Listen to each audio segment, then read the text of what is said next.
Hello. Yes, I am. Okay, so welcome in this critical thinking in interventional cardiology. Today, Dr. Krupal will present us a case which will be moderated and criticized if needed by Dr. Bara. So please, Krupal, share it. Thank you very much, sir. Thanks a lot for giving me the opportunity.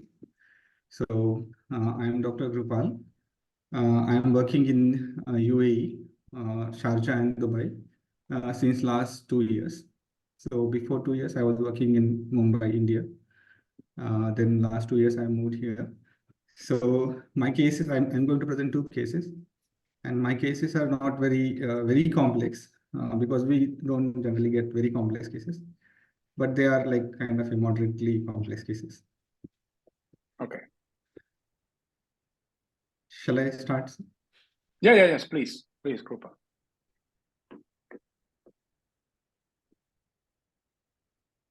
I'm trying to share the screen.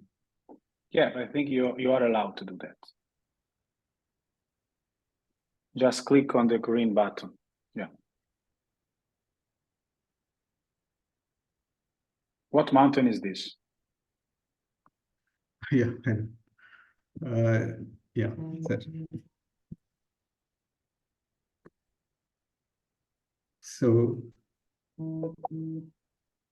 this is one of the case which we did like 2-3 months back. Is it visible? Yes. Okay, Dr. Bharat is there? Yeah, everybody. Yeah, I can see. I can see the. Yeah, I can see the case. Yeah. Don't worry. So we definitely require your expert opinion. So I hope it is just a simple case. So this is like a 56-year-old female. She's a known case of hypertension, diabetes, and she had end-stage renal disease. She was on maintenance hemodialysis. Also, in past, she had angioplasty to right coronary artery. Now, the patient came to our hospital for hemodialysis. And during hemodialysis, after probably half an hour, she had severe chest pain. So patient had a significant rise in her blood pressure, and patient was almost in kind of acute heart failure. But they tried to manage it initially because it's common, like fluctuation in blood pressure is common. But she had a significant chest pain, and therefore all other basic investigation like echo and troponin we did, and then we saw that it's like having some major changes. This was her ECG. Her baseline ECG was not wide. This was a little bit wide and some generalized changes. So we took her to cath lab. Now, because she had already received the heparin, we tried to access from the right radial instead of femoral. This was the perma cap she had, but this radial had a loop. So still we could do the right coronary angiography with Tiger catheter. So this was the right coronary artery. She had a stent in the midsection, and in the proximal part, there is kind of 80% stenosis. Now, because there was quite a significant loop, so we had to change from radial to femoral. This was actually a little difficult because she had already received around 5,000 units of heparin for dialysis. Then we went from femoral.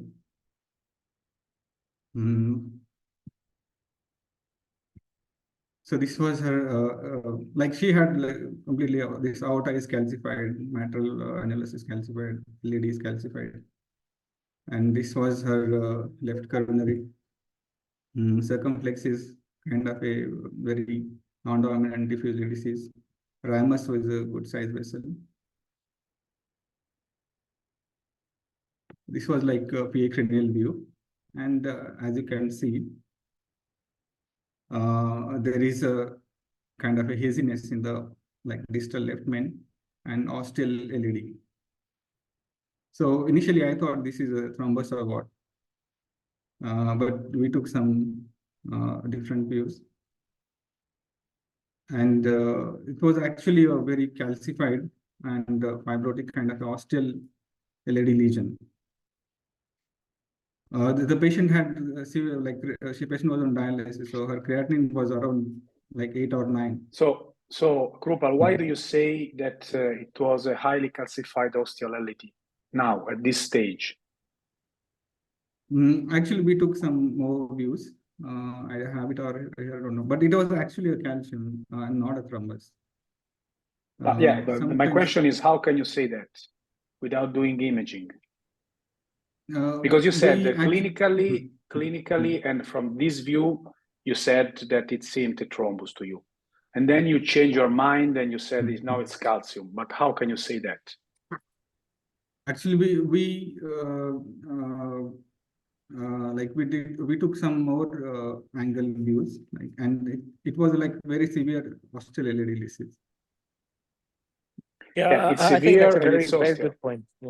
I think it's a very good point. You've got a filling defect in the osteoproximal LAD, and then you kind of have to think about differentials.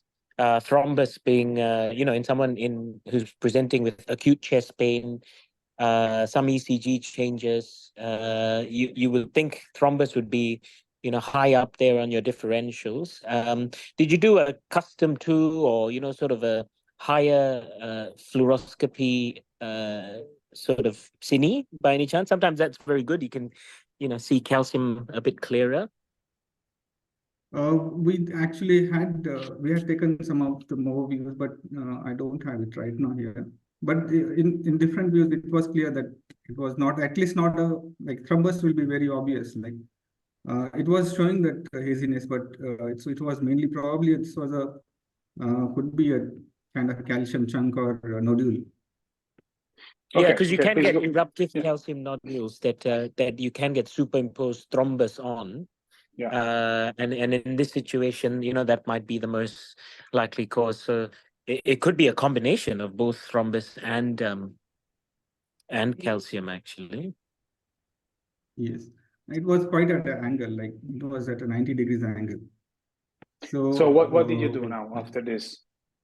Because it was so tight, so initially we had to cross the lesion first with the wire, and during this was like wire crossing. So because it was such as a kind of a 90 degrees angle, we had to take a support from microcatheter, and with this you can see that LED is like coming like this, and this is a simple RTNS, like run through wire.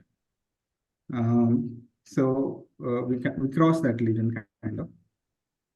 Okay. Which wire was there this? Also some RTNS, like run through wire, run through non-specific. Yeah, it's quite a sharp bend, isn't it? It's quite impressive. You managed to wire it like that. Is that a JL guide, like a JL4?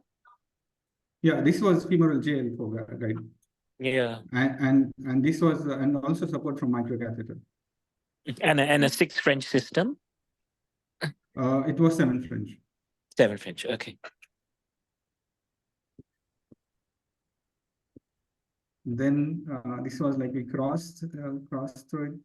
Now and this was a fine cross actually, but luckily the fine cross after the wire was passed. The fine cross went with some support. It went actually.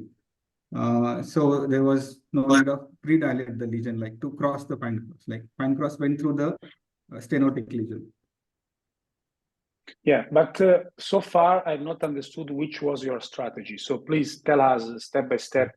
Okay, I'm doing this. Okay, of course, first of all, you have to wire the lesion. Okay, and the next step in your mind was what?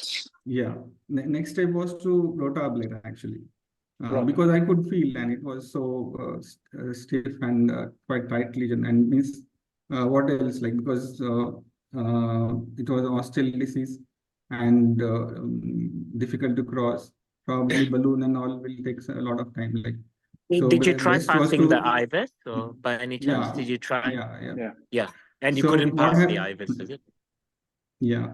No, actually, Okay. this patient is like it's a private hospital, so the patient had a limited insurance. Here, the things are little costly. Like Okay. all procedures are quite So, costly. Okay. Krupal, this is a very important Mhm. point. So, Mm. just to be very clear, in this case, 100% you have to do imaging.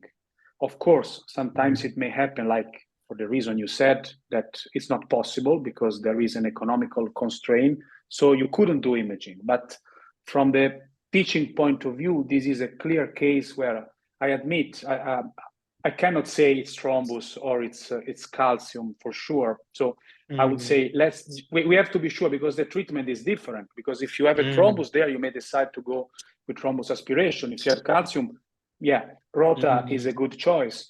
So, but you have to be sure, because if you use one instead of the other, you may lose time or you may also have complications. So in the normal path and the way of thinking, you should use imaging, but you couldn't. So you had to take a decision, and it's your, Yes. I think you did the right job. So you couldn't use imaging. You were quite sure it was a calcific lesion. You said, okay, let's go ahead with rota.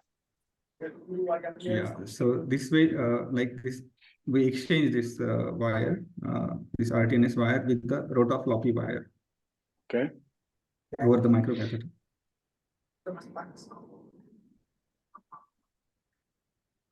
So this is the rota floppy wire. Okay. This is a 1.5 rota link bar, and like the rotations were around 150, 160,000 160 to 100 rotations. And this was the main calcium, like it was like difficult to break. But after 2-3 attempts, it went easily.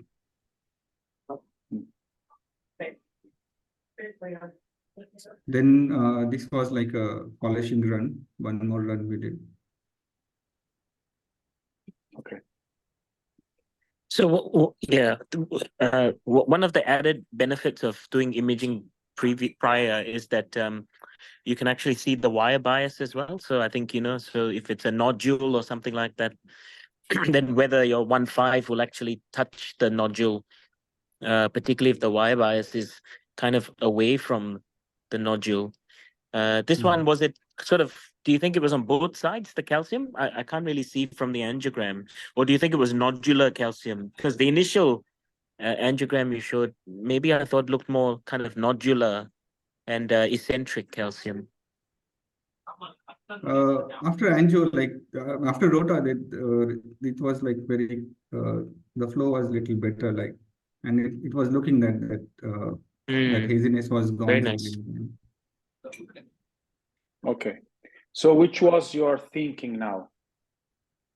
So you did rota with the 1.5 burr.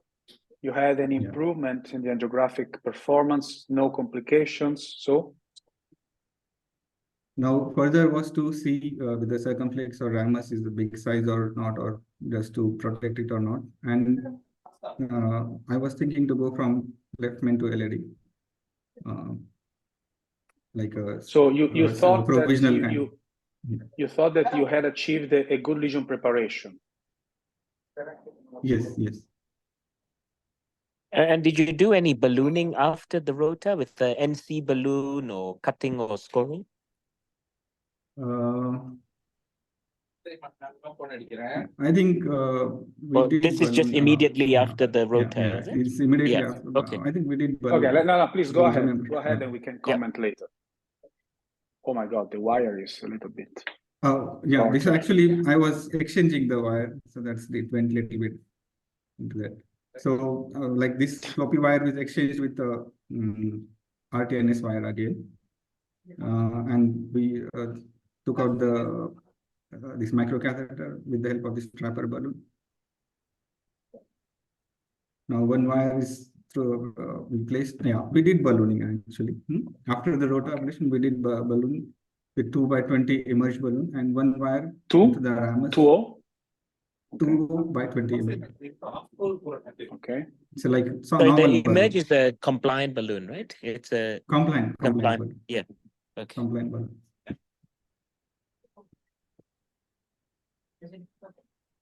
Okay, next. Same. Okay.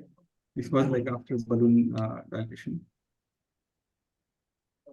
So ramus so was a okay size, like You not a very protected big the vessel. ramus. Yeah. Yeah. All right. But also not very big vessel, like maybe 2.5 maximum. Well, the LED is more than 2.5. If you have a 7th French, LED is more than 2.5. She should be between 2.5 LED and is 3. quite big. Yeah. Yeah. And this was 2.5, this was almost 3, and this is like 4. Yeah. So then after serial balloon dilatation, we took a stent, 3.5 by 26 mm or 0 stent, and we placed across the ramus from left main to LAD leg. Okay. And this was after. Then we did this also, like proximal optimization also I did with the help of 4x12 NC quantum balloon. And this wire was still like in ramus. Okay. Then again I rewired the ramus. And now, because the imaging was not available, so like I used an OP and NC balloon to get an uniform expansion of the stent. Okay. Then again, this wire was like ramus wire was recrossed, and then again proximal optimization second time. This was a final result, kind of almost final result.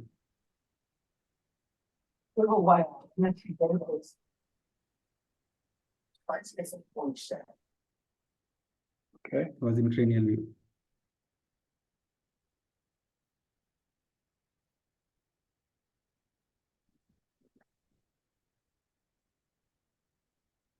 Yeah, that's it. Okay. Yeah. So not having imaging, we said already that imaging is very important, but real life doesn't allow you sometimes to use it every time you want. So you don't have imaging. In this case, as also Bharat was mentioning, I would have been more aggressive in preparing the lesion. Because, okay, the indication here is, agree, for stenting. Probably, as Bharat said, you probably had an eruptive calcified nodule because after the ballooning with the 2O ballooning, the balloon it's nicely opened, and also the stent angiographically seems nicely open. But again, a 2O balloon is much smaller than the distal left main and the proximal LAD here. So probably I would have used another balloon, scoring, cutting, or also a semi-compliant balloon of larger dimensions before putting the stents. Yes, yeah, I agree. The patient improved well actually after this, and this was her ECG. Like it became normal, like from wide QRS to narrow QRS. Yeah, very nice case. Also, very nice case, Krupa. I have one more case. Yeah. I just have one question before Yes, you move on. So this patient was originally on Plavix. The usual medicine is Plavix, but when they came in, you reloaded with aspirin and ticagrelor. Is that common in end-stage renal failure to do Brilinta? We tend not to use Brilinta unless it's a STEMI in a CKD patient, just because it's a really high bleeding risk cohort anyway. I think there is some data, but I'm not sure. I think these patients were excluded in the Plato trials, right? So is it normal? Do you tend to load with Brilinta? These end-stage like renal failure? definitely these patients are on higher risk. This patient was really high risk. Like the patient, when femoral patient developed hematoma, his hemoglobin went up to 8. And all, but she went. I mean, she recovered well. Yeah. But So Yeah. If But the they're thing already is, on Plavix, then then now we're adding 3 agents plus heparin. In a HBR patient, it's a bit risky, isn't it? Yeah, I think yes, this point by Bharat is an interesting one. Maybe one possibility could be just to do, since this patient is on dialysis, so this patient has a quite strict follow-up, to start with Brilinta or Brilique, whatever, for a few weeks, and then switch it, like we have seen in a few studies, after 2 or 4 weeks to Plavix. Yeah, to Plavix. That could be a possibility also. Yeah, I just don't know. also, I just don't know the data. That's why I was just asking, because yeah, it's good. It's a good point. Yeah, the and data is. also, I don't remember the name of the study, but the clinical performance is similar at 1 year. If you de-escalate yeah. in a selected patients, the stronger to the lower powerful antiplatelet. This is also correct that we can switch after a few weeks or a few months, like from ticagrelor. That's also correct. Yeah. But on the contrary, like what I remember, actually in renal failure patient, Brilinta is much better. I don't know because mechanism of metabolism or something like that. But there was a group of renal failure patient from the Plateau trial itself, renal failure and older age patients. It is much safe to give Brilinta actually. That's what I Yeah, remember. but I think not dialysis. So those were stage 4, 3B CKD, but I don't think it was dialysis. Okay. Yeah.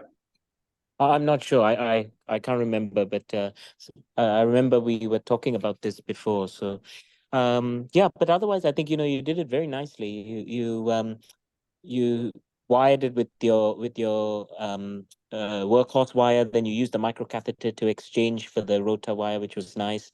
I tend to do that as well, unless you can't get the microcatheter down. The newer Rota Pro wires, Rota Drive wires, quite nice to wire directly.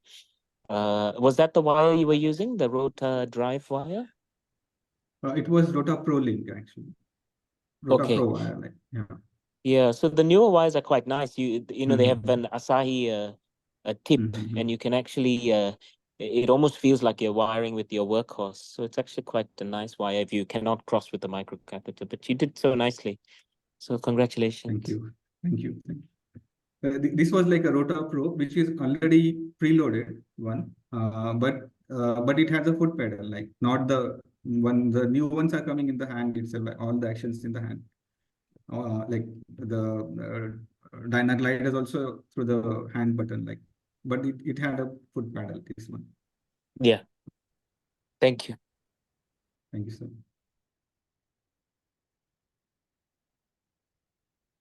Okay, you have another case?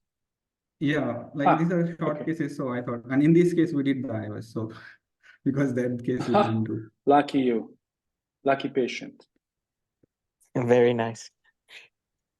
So this was like diabetic hypertensive patient, middle-aged patient, and he presented with typical angina, and this was his ECG, and this was like his right coronary artery.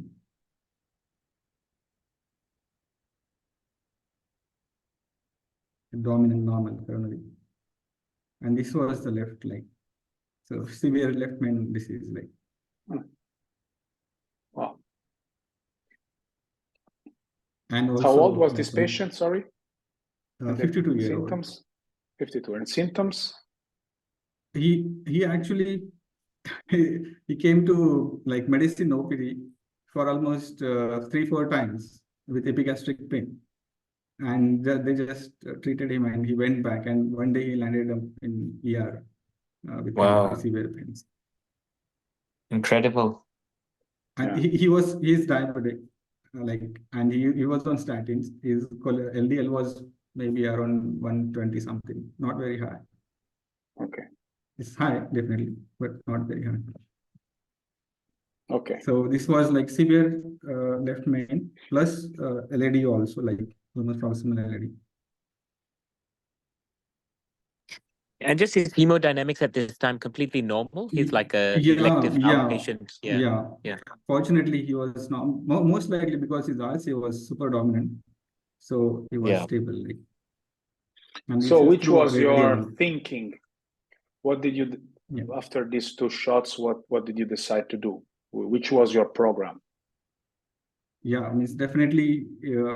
Means this was for we counsel the patient for CABG also, but this was like better choice for PTCA because syntax will be less than 22. And actually, we calculated syntax for him, and it was 18, I think. We included thrombus also and a long lesion also. Even after that, it was coming 18.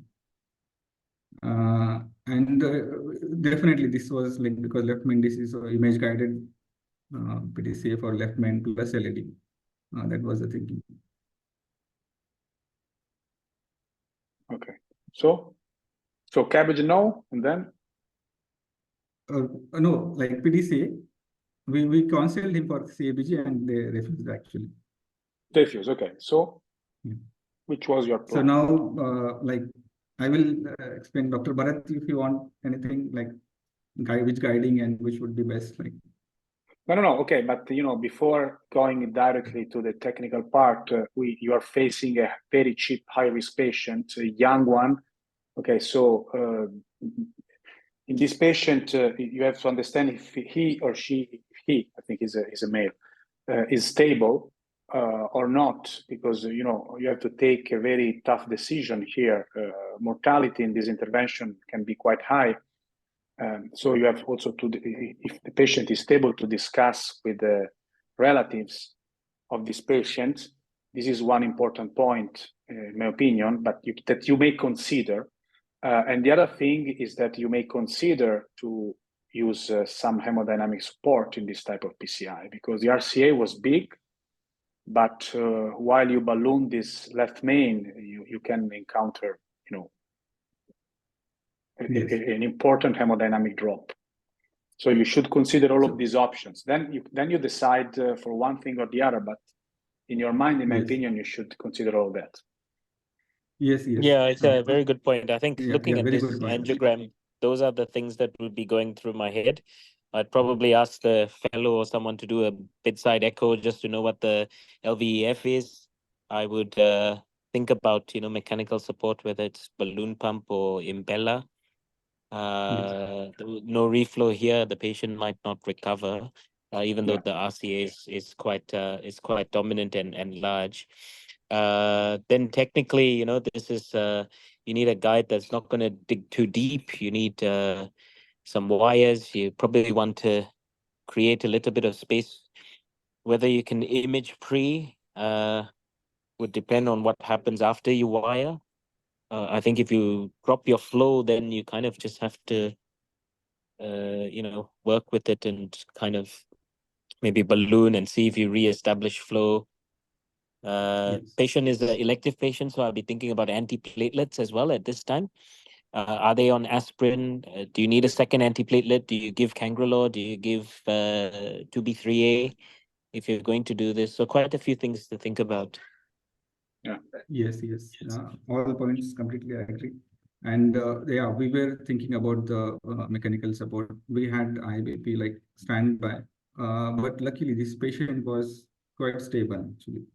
He had chest pain and with medication. We loaded him with ticagrelor, and he was okay. But definitely we were thinking of IBP. If something is required, then IBP. We don't have impeller, but IBP was standard. We did some cases with IBP support initially and then angiography. But in his case, luckily he was stable. Okay, please go ahead. So this was like jail guiding catheter again, 7 French. So simple RTNS wire run through non-specific wire. Another one in LCX. Then we use a very simple initially, I think, very small balloon, 2 mm balloon. Then we upgraded it, and then I used the IOS.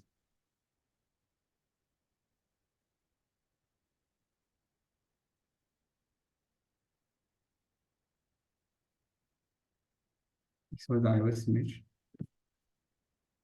like from distal to, so this was like LED also had fatty kind of a plaque. This was in left main. Yeah. I will play it again. This is from distal LED.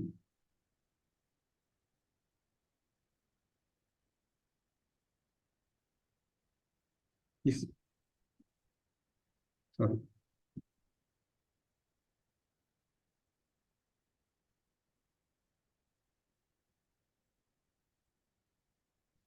This was still in LED.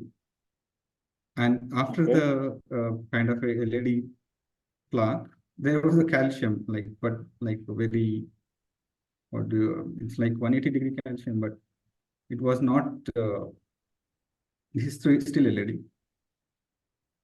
Yeah, this one.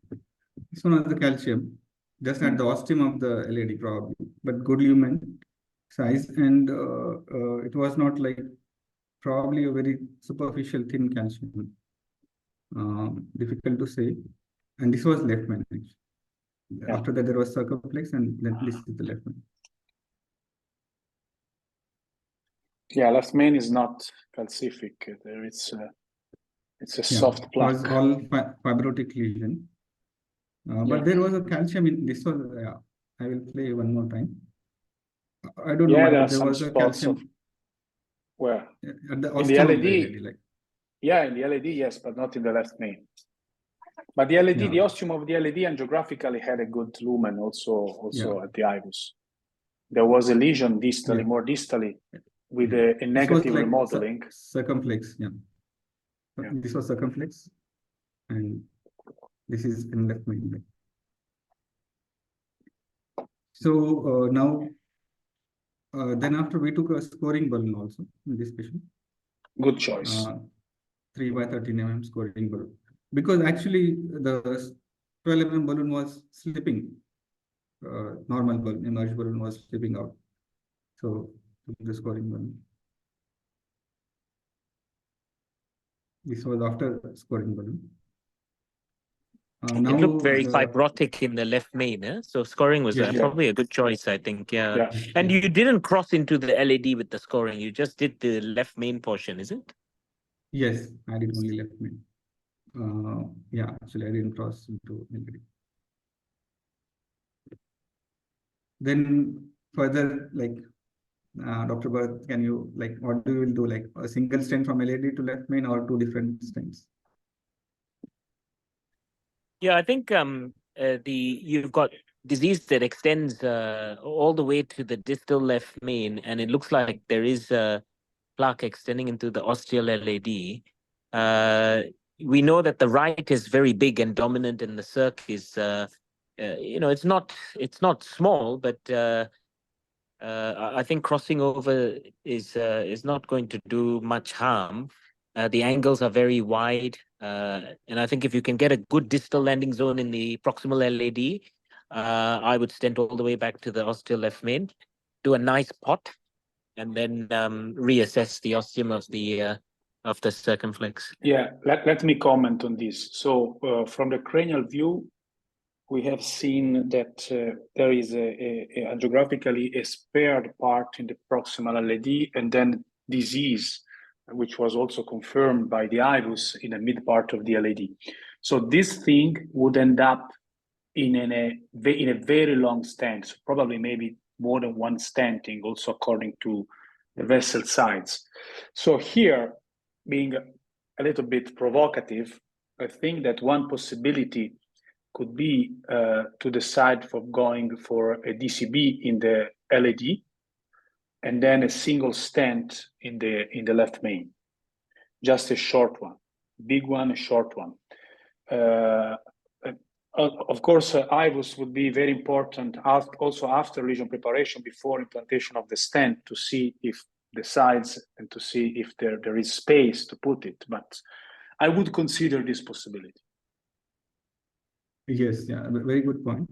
Actually, we thought of 2, 3 options, and yeah, it was actually coming very long stent, and also a lot of size discrepancy.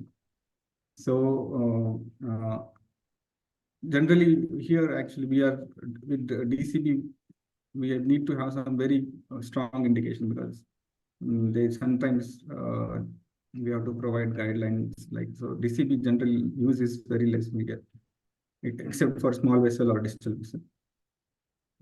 So well, I thought better to go for 2 different stents.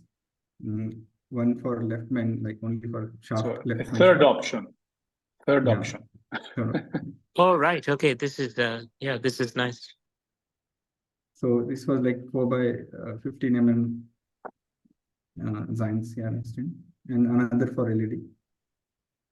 And this was like after stent, after balloon dilation also, we did IOS again, and there was like little bit under expansion of the stent. This was like LED stent.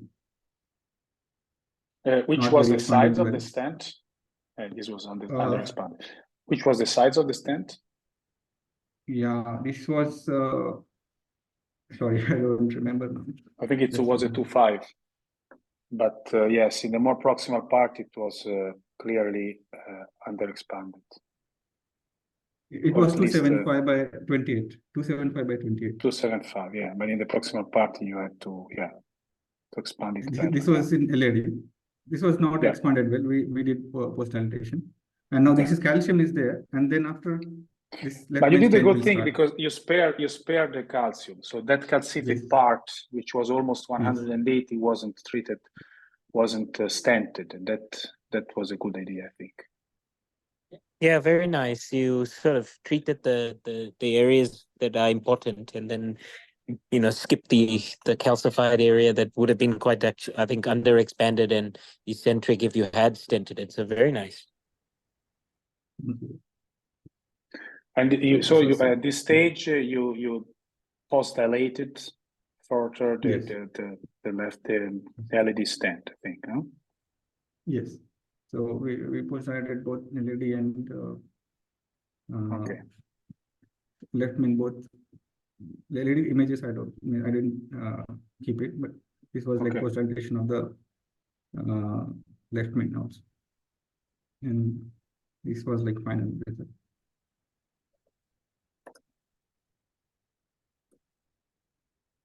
LED was 2.75 by 28, and left main was 4 by 15. Okay. There was quite a size discrepancy actually. Left main was 4, and LED was like only like less than. No, but I 3. think it was a good choice. I would have used a DCB in the LED, but as you said, if you have some economical constraints, it makes sense.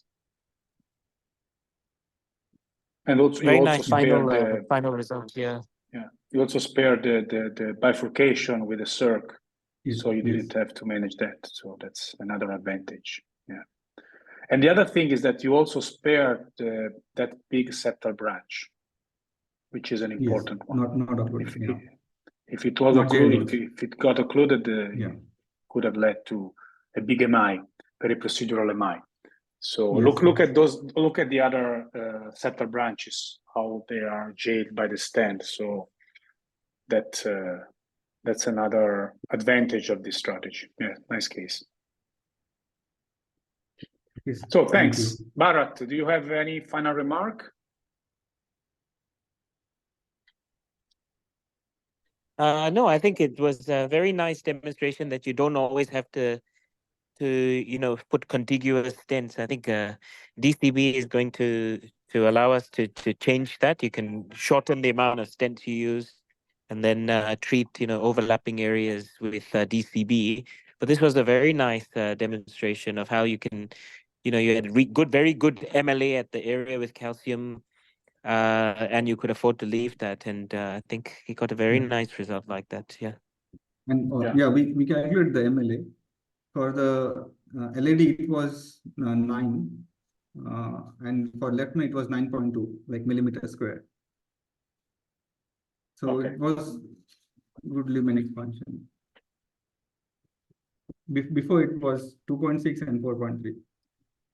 And afterwards it was 9 and 9.2. Yeah, this is an imaging guide procedure, so it also shows the importance of using imaging several times if you have still doubts and if you want to adjust the stenting to the vessel. So good point. Are there questions, Rima, or Jacinth, Sarah, Antoine? No, thank you so much. No, Krupa, I none just from wanted me. to ask one. Yes. Oh, sorry. No. I was You just can saying go. no question. Oh, Krupa, I just wanted to ask you, when you balloon the left main, did the patient tolerate hemodynamically? No issues at all? When you were deploying the stent? Actually, patient.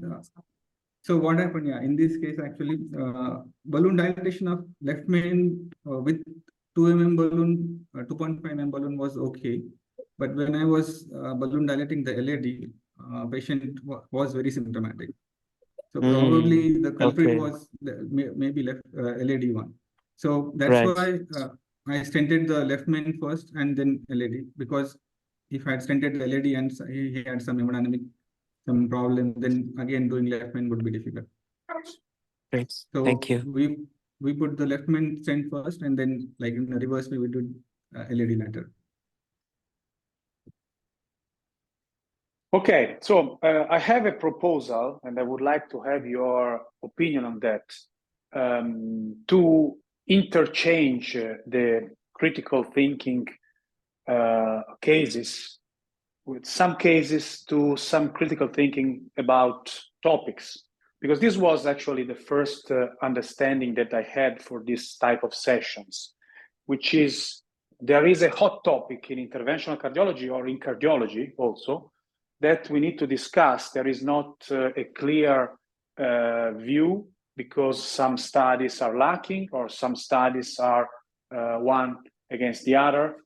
And so there is, I think, a lot of chances to discuss about that. So I would like Rima, if you agree to next time ask the fellow not to prepare just a case, but to decide a topic and to discuss about that. What do you Yes, think? sure. I totally agree.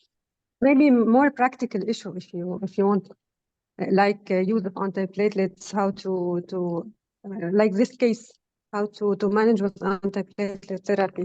We don't have guidelines for Brilinta and stage renal disease or on dialysis. We can do something like that if you want. That one, or another topic that comes into my mind, but I think there are hundreds of them, is complex bifurcation. Yeah. I prefer IVUS, I prefer OCT. So why do I prefer IVUS? Why do I prefer OCT? Complex lesions, IVUS or OCT.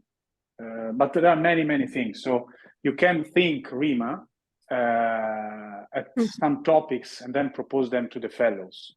And of course, if somebody else has other ideas, they should share, because this thing is important for the people, not just to show cases, but just to try to think in a different way.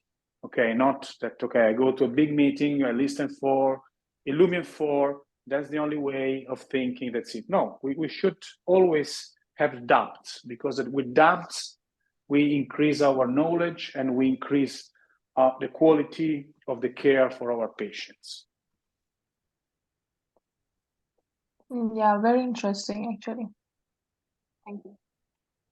And the other thing that I was thinking now is that we should send a few abstracts to the big meetings. So since we have quite a number of papers, for example, geographical differences, why not sending an abstract to TCT?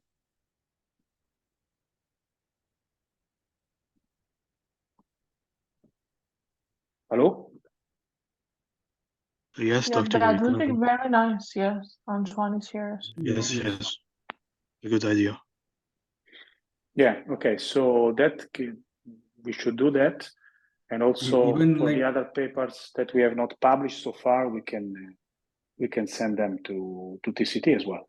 Yeah, is the next even one. like The big poster one. presentations are really helpful, like easy to Yeah, but well, if we are lucky, we can also get them accepted for oral presentation. It's not easy because I'm a reviewer for TCT, and we receive hundreds of thousands, maybe, of cases and papers.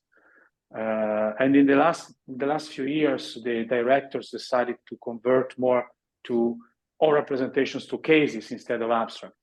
But I think it's a good chance for you to present a paper to TCT, to the TCT platea. So let's think about this. It's a good option.